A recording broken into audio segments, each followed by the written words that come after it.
9 kemarin rame atau anyep sih? Nah, kemarin kan kita baru berapa hari ya? Baru berapa hari lalu kita baru 99 nih, promo nih kan, bener nggak? Nah, biasanya nih, di tanggal double date, biasanya itu kan kalau tahun-tahun sebelumnya nih, dari 2020, 2021, 2022, biasanya tuh yang namanya omset e-commerce pasti naik banget, pasti banyak yang dapat orderan. Pertanyaannya adalah, 99 kemarin, kalian anyep atau rame? Tulis di komen ya, tulis di komen. Gue pengen tahu anyep atau rame. Kenapa gue bahas gitu ya? Kenapa sih gue bahas 99 ini rame atau anyep? Kalau kita lihat perbandingan nih, di bulan Agustus 88 kemarin, itu kan cukup banyak ya di e-commerce tuh yang memecahkan banyak rekor. Oh, mulai dari 77 di Shopee itu yang diberitain rame gila-gilaan adalah Raffi Ahmad live streaming. Entah kenapa angkanya sama ya. Tanggal 7 bulan 7 dapetnya 7 miliar. Nah, kan sama kan 777 gitu ya. Itu nggak tahu sengaja nggak sih menurut kalian atau settingan ya. Terus 88 kemarin itu yang bikin heboh itu di TikTok nggak mau kalah gitu ya sama Shopee ya. Shopee duluan nih, wow gue bikin live streaming artis gede-gedean. TikTok juga nggak mau kalah nih. Kemarin dari Ocun live streaming dapat sampai 15 miliar di 88. Nah 99 gimana? Gitu. Kalau kita lihat dari beritanya, kok kayaknya di 99 ini yang live ini pada anyep gitu ya, bener nggak? Nggak sekenceng yang sebelumnya. Tapi anyep ini apakah berarti nggak ada order? Nggak juga. Banyak tetap yang dapat punya orderan, tapi maksudnya tuh nggak ada rekor-rekor heboh lagi. Nah, kenapa sih kayak gini?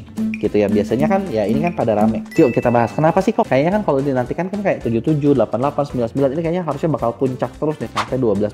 Dari yang gua tahu ya, dari penjualan banyak toko yang kita kerja sama, 99 kemarin sepi, nggak banyak kok yang dapat orderan banyak. Tapi kayaknya di kalangan artis nih, di kalangan live streamer itu udah nggak sekencang kemarin lagi. Kenapa nih? Nah, ini beberapa analisa gua ya. Satu, sebelum 99 kemarin, kalau waktu di 77, 88, 77 dimulai, 88 kayak perang gitu ya. Setelah 88, ada lagi ya, nggak lama di Shopee, ikutan lagi, live gila-gilaan, Dr. Richard yang 40 miliar, terus udah gitu di TikTok kayaknya nggak mau kalah, bikin lagi gitu ya, lewat Louis Scarlett gitu ya. Ini kayak udah lagi sinetron bertanding nggak sih? Kayak perang naik turun gitu kan. Louis Scarlett bikin di tanggal 29 kemarin, 40 sekian M juga, 42 atau 40 berapa. Hubungannya apa nih dengan sini? Ya ini kalau yang gue lihat ya, kayaknya setiap platform itu mungkin nggak akan ngegas terus-terusan live streaming, karena kenapa? Karena makin lama angka yang dihasilin makin gede, bener gak sih? Kalau kayak waktu awal ya 7 dihajar ke 10, 15 tuh kayaknya masih gampang. 15 dihajar yang 40 dihajar lagi ke 40 lagi. Nextnya berapa? Bisa 50, 100 M. Mungkin banget terjadi, tapi effortnya segede apa? Dan terus kan mungkin ada yang bilang, tapi kan kalau kayak gitu bisa aja ya dibikin nanti ada settingan. Iya, tapi kalau settingan, kalian tahu sendiri dong, yang namanya publikasi itu kan pasti berujung ke pajak. Oh, kalau gua ngejar gede-gedean, nanti pajak minta nih. Apalagi kan tahu sendiri nih, kayak TikTok aja sekarang diminta dipisah. Padahal gua nggak tahu itu monopoli atau nggak sih. Menurut kalian monopoli nggak? Gue sih merasa nggak monopoli ya. Mungkin kode kali ya. Kalau kata Indonesia pemerintah, wah lu TikTok nih dapat duit banyak kan, nah dari sini kan, dari live streaming kan, ya kode-kode lah gitu kan, izinnya tolong ya Bu ya ditambahin gitu kan, mungkin gitu ya. Jadi pertama nih, kenapa kayak gitu? Ya mungkin pertama gue lihat dari platform melihat itu udah ketinggian.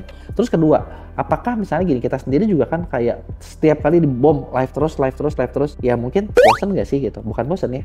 Kalau merasa barangnya belum butuh, ya mungkin mereka nggak akan jor-joran, bener nggak? Misalnya ini kita punya kebutuhan, ya udah beli aja, tapi nggak udah yang segila-gilaan kayak kemarin lagi. Kalau gitu pertanyaannya, apakah nanti di 12 bakal kayak gitu? Atau di 12 bakal gila-gilaan? Karena kalau dari pengalaman selama ini, ngerasa sendiri ya, kayak jualan dimanapun, 88, 99, 10, 11, 12, di 12 itu selalu puncaknya. Di 88 kita udah lihat omset banyak, 99 juga udah cukup lumayan. Gua nggak tahu kalau kalian ngerasa 99 sepi, ya mungkin artinya toko kalian kurang optimal.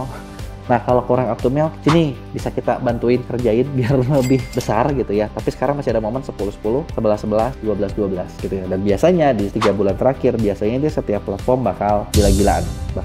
Buat apa ya? Buat promosinya, buat apanya, buat lain sebagainya. Jadi kalau sekarang nih, mungkin banyak yang ngerasa, aduh jualan offline gitu ya, lagi kayak kurang rame, ya berarti udah waktunya buat bener-bener terjun ke online. Udah terjun ke online, tapi masih belum rame juga nih, ya berarti udah waktunya nih, apakah kalian belajar atau kerjasama dengan orang-orang yang bisa ngerjain supaya promosi online kalian makin rame, karena di 10, 11, 12, 12, biasanya itulah puncaknya. Terakhir, sebagai seller harus ngapain? Yang pasti biar rame ada beberapa persiapan. Mulai dari satu, pastiin dulu toko kalian semenarik mungkin. Jangan ibaratnya gini deh, ngomong, aduh kenapa ya orderan gue sepi, tapi toko jajan masih berantakan. Berantakan tuh kayak gambar berantakan, judulnya berantakan, keywordnya aja nggak ada, deskripsinya kacau balau gitu ya. Itu benerin dulu deh yang pertama. Yang kedua, ya cari trafficnya. Trafficnya kayak gimana? Trafficnya banyak. Kalau sekarang tuh nggak cuma sekedar bikin produk, tapi kontennya siapin. Terus ikutan campaign-nya, kayak setiap e-commerce tuh banyak campaign-campaign khusus, mau di Shopee, mau di TikTok gitu. Memang nggak semua seller bisa ikutan semua campaign, tapi kalau kalian kerjasama dengan agency gitu ya, kayak kita di PSP, kita bisa masukin kalian ke campaign-campaign yang kalian nggak bisa ikutin, dan itu kalian bisa dapetin lebih banyak. Siapin trafficnya, dan pasti siapin juga nih nanti ketika lagi event, orang-orang buat balesin chat, buat ngebungkus ya, jangan sampai nanti order banyak tapi keteteran.